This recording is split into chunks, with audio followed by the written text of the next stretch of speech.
Our panel today comprises of four highly qualified and amazing people from the private sector with insight into these topics. And of course, that is why they are here. Let me briefly introduce them, and then I would like them to introduce themselves in a little more depth. The first panelist is Aisha Sarwari, and she is Director Corporate Communications, Jazz. Everybody knows Jazz. Let me start off by thanking UN Women. This is an organization in Pakistan that I've had utmost respect for. They have continuously brought forward the agenda for women, and particularly women's empowerment. And thank you to you, Shanaz, for having me here and moderating this session. I think you've already done my introduction. In addition to being the Director for Corporate Communications and Sustainability at Jazz, which is Pakistan's largest telco and digital company with 62 million subscribers, I'm also taking care of a philanthropic project on the side called Women's Advancement Hub. I'm the co-founder of that. And what we like to do there is like do a lot of grassroots projects for women and tell their stories, because I believe that the biggest missing link to women's empowerment is their stories themselves.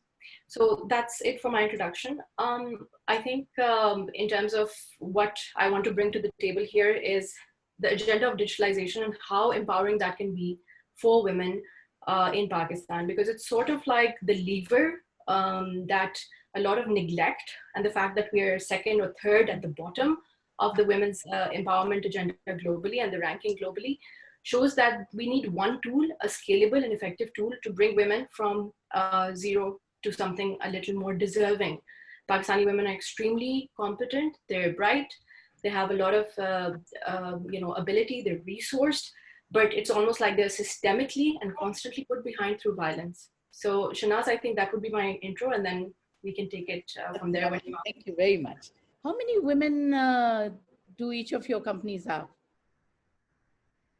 Women employees. Shanaz, I can take that first. Sure, please, Asha. Yeah, so we have approximately, a range between 11 to 13, depending on the division. There's some divisions that are very heavily women, over 50%. So it really depends on certain role-based roles. Unfortunately, Pakistan is a transient country. So, there have been a lot of gender stereotyping in terms of what careers you can go to, what not. So Jazz has about 3,000 employees, and so that's the breakdown. However, the CEO has put a target on people and organizations division, requesting for at least a 25% representation across the company by about 2025. So it's going to be, it's a hard task, but I don't think it's impossible. I think once you put that target and you make it every people leader's KPI, I think you begin to see change. And we're really driving that agenda here at Jazz. Excellent. What are some visible impact of COVID-19 on your employees, yourself as well? And what are some gender-specific workplace policy and practices that your organization has introduced as a response to COVID-19? Thank you, Shanaz, for that question. And I think it's really pertinent to find out what possible additional pains women can go through. So I'll start with the broader context. When a girl is born in a place like Pakistan, again, like I said, the ranking of women empowerment in Pakistan has always been the bottom 5 globally. So that's the context. A girl child is perhaps really looked down upon culturally and frowned upon. So by the time she makes it into the workplace, she's not only battling systemic wrongs and resources, but she's also battling a cultural challenge. So when you enter into the workforce, the primary challenge of women in the workforce in Pakistan are, I think, threefold, if we can put it bluntly. One is a hostile work environment, because the people around her are typically not as inviting, right? Or feel like she's in the wrong place, or feel that she's there only in a transient way. I think the second issue is a general level of double duty that women have to do. And there's lots of research that UN Women has done on this globally and in Pakistan, where women in Pakistan not only have to do the core work that their boss assigns them, but also have to do additional caregiving, cleaning, and other household activities that the burden is not shared at home. So what ends up happening is that they end up taking far more burden than they can. And they looked at as an input in the economy, as in something that they're designated to do. So when women break barriers, we think that they've broken barriers and now they're freer. But actually the reality of the matter is that they have inculcated in themselves a kind of double prison, both at home and at work. So that's the second thing. And the third barrier that they face in the workplace is how to get there. So for example, the public space around them is extremely hostile. Public transportation is hostile. They face a lot of harassment. Getting to work is not easy because there's cost assigned to it. And generally public spaces are hostile to women. So in this context, you can imagine how much productivity we can expect from women in our workplaces. Now, luckily, I'm in an organization that has a deeper understanding of this context. And so therefore we have to do affirmative action policies. What are some of those policies? Before COVID hit, Jazz had already given women 2 flexible days in the week. So 1 flexible day, everybody is allowed. Any day they can choose to work from anywhere. But working mothers are actually allowed an extra day in addition to that flexible day. So that was 2 sort of like flexible days where work-life balance was managed way before COVID. And we were piloting this almost a year and a half. So by the time COVID hit, the organization was fully ready to impact. So I think the key learning and best practice is that rather than wait for a disaster to hit, understand that your employees come with multifaceted challenges. And if you want integration of women into the workplace, you have to go the extra mile. This sense of equality and equity needs to explain. Equality is this, but if women are starting from much lower rung, they need steps and safeguards to be at equal level so that the competition is fair. So an organization that understands that, I think where a lot of global best practices are in a lot of MNCs. But we need to now, through the Women's Empowerment Forum that UN has, inculcate a lot of these practices across the country. So one was the flexible working 2 days off for women, particularly working mothers. Secondly was some of our women get transportation, particularly the people who are on a non-management cadre, because they have a slightly lower remuneration package and they might not be able to afford transportation. So we give them picks and drops there. In addition to that, we are very, very zero tolerant policy on harassment. So we tend to lean towards, obviously the inquiries are very fair and distinct, but harassment, once proven, there's zero tolerance. No matter how high up somebody is in the hierarchy or how much they're contributing to the business, a woman feels unsafe in the workplace, to not tolerate any violations of the Jazz values, and one of them being integrity and kindness. So what about, you mentioned double duty or triple burden, as we say. So is there a policy, or has there been a particular initiative around that? Because it's obviously now, a different ballgame. So I'm very happy that we have something called town halls every week that we do with the CEO, where the CEO actually puts his face before digitally 3,000 people in the organization, and people directly ask him questions and identify their problems. What happens in large organizations is that the regions or the people who are most underrepresented don't get a say up in the hierarchy. So what we do with these town halls, which my comments directly to the CEO. So the complaints, the issues, the pulse of the organization is there. And from there, we recognized a few things. We recognize that women, when they're in the workplace at home, so because of COVID, they're in the lockdown, they don't have a quiet thinking place, and work requires that. So our society builds this understanding that it's okay for men to kaam kar rahe hain na, abu kaam kar rahe hain, shor nahi karo. But when a woman is home and she's working, the idea is go make tea, you're home, so go make tea, do domestic duty. Once we recognize that, we wanted to signal the people in these women leaders' homes that they might be home physically, but the asset is their mind, is their intellect. So we provided them high-speed internet devices because that was a problem in a lot of areas.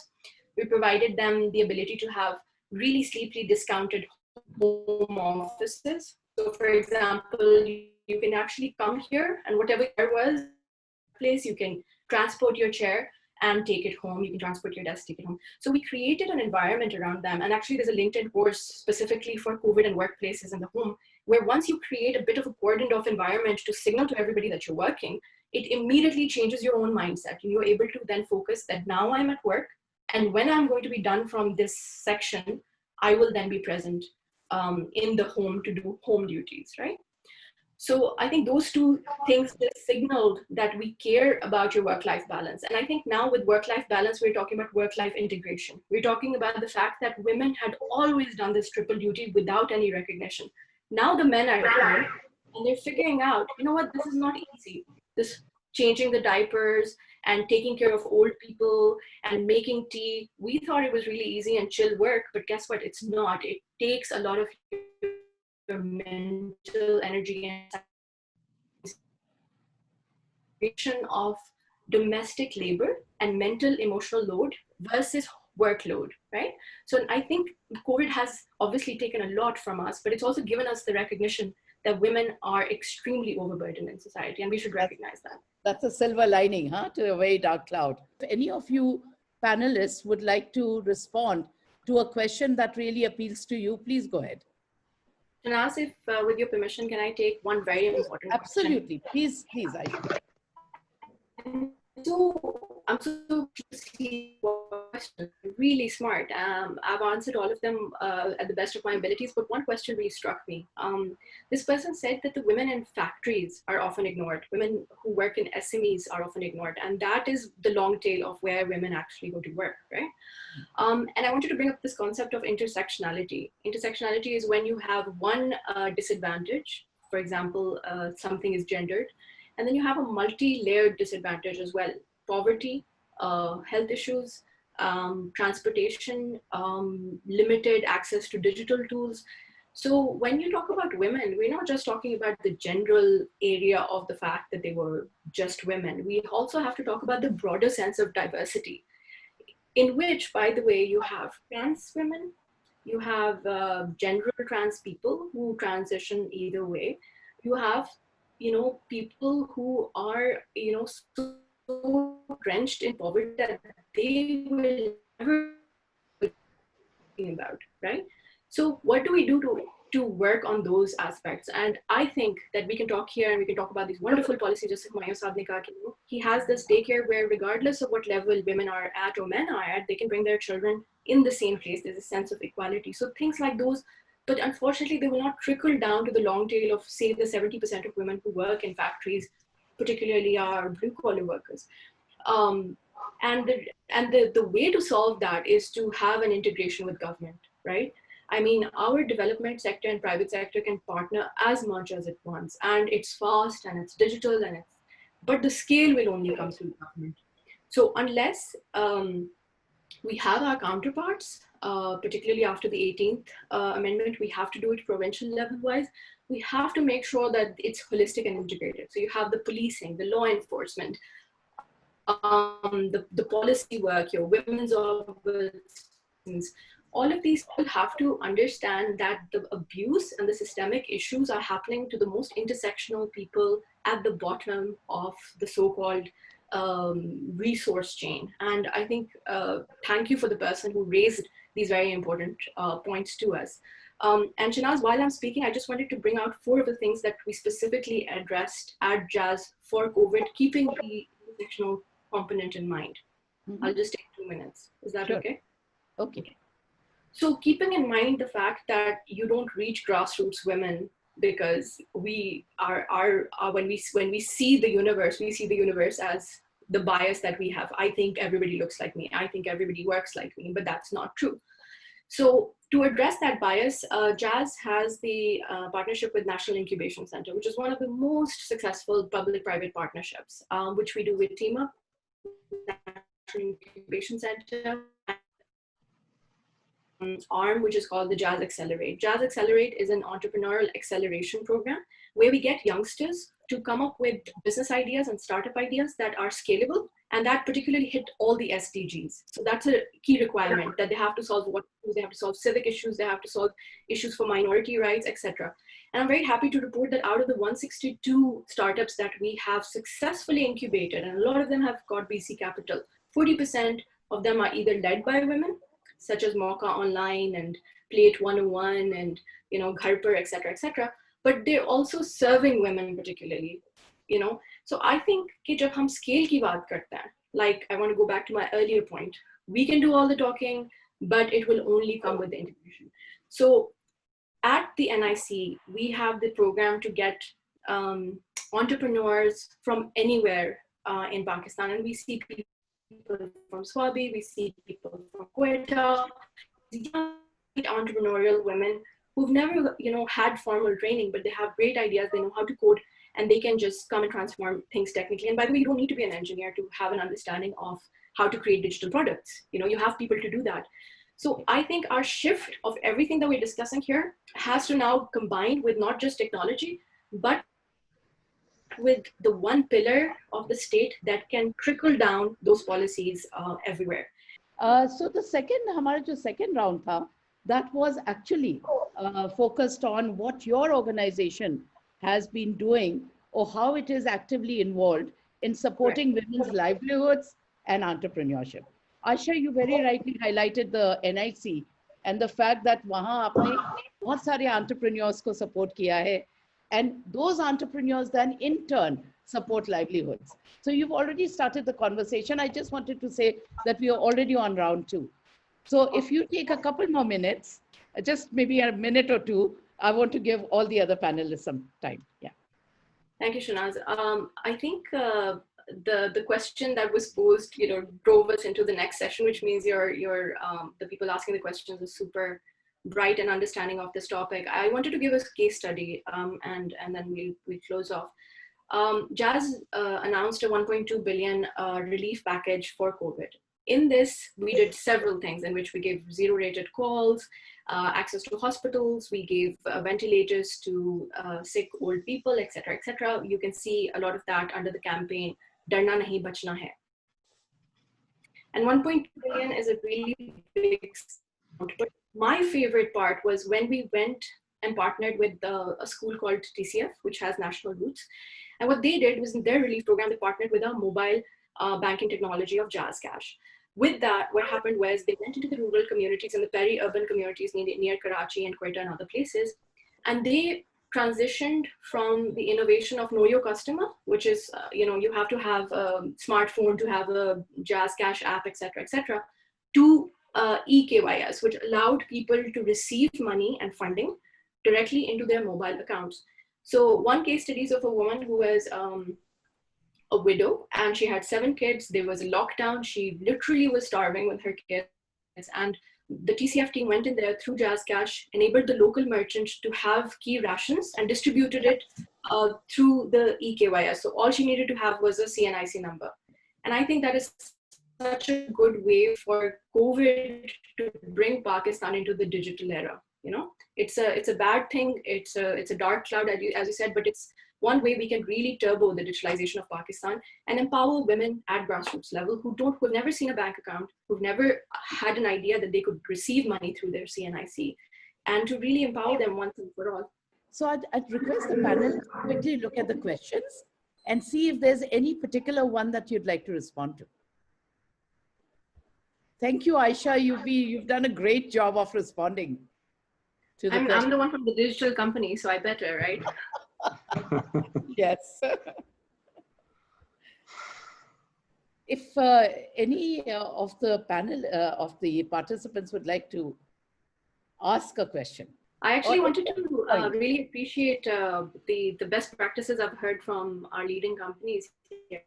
And some of them have been great, and perhaps I'll go back to our P&O team and tell them some of the great work you're doing, the app, the daycare, the digital detox policy I really liked. I love that. Yeah, I love the detox policy. Great learning here. Thank you for such an enlightening. I think, Aisha, what you need to do is to create a group within the industry to share common practices, right? So we have HR groups, and I think it's time to do this as well, right? So I'll recommend that to our team as well. So they'll get, I think you guys will connect as well. The commentators made a really good point. They said that diversity is not just female diversity, it's also different kinds of women's ideas. So I think they're talking about cognitive diversity. You know, how we think that they, you know, that you've put a token woman in on a leadership panel and suddenly everything is fixed. I think the idea is that women have to bring diversity from their own panel. So you have to bring people from different socio-economic backgrounds, different political backgrounds, yeah. And give them the voice so that they can make a difference. मुझे आपकी agile working policy भी बहुत अच्छी लगी, which you probably have even pre-COVID, and maybe that has been 1.5 years ago. We decided that if you've hired somebody and you trust them enough to hire them, then you should trust them enough to work as well, regardless of whether their bum is on their seat 9 to 5 or not. It's ridiculous. You hire these MIT grads and people from all around the world, but you have to log in your time as if just sitting on a seat makes you productive. It doesn't. I think that's so beautiful. No wonder a lot of people want to make a beeline for a job at Jazz. Huh? We have a CFO who's a woman. Wajida is actually just joined as the chief, so we have a woman at the chief in that helm as well, all the way down.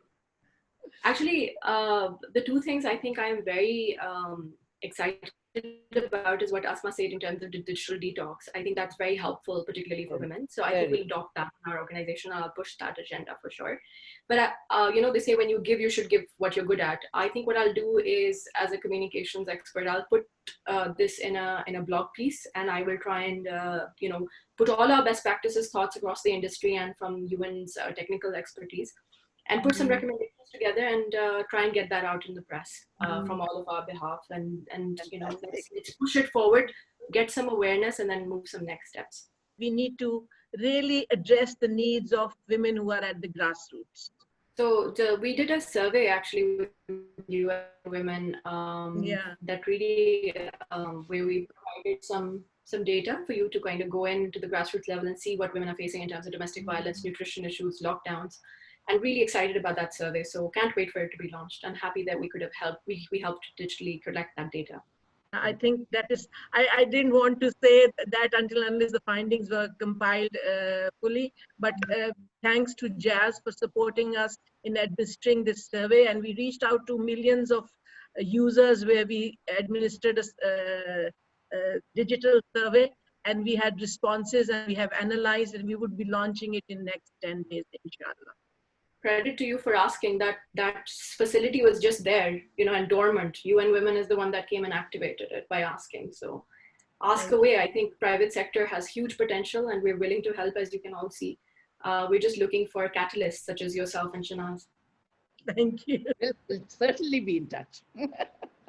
Asma, Rizwan, Humayu, Aisha, thank you very much. And Faria and Jamal, I cannot thank you enough for bringing me into this.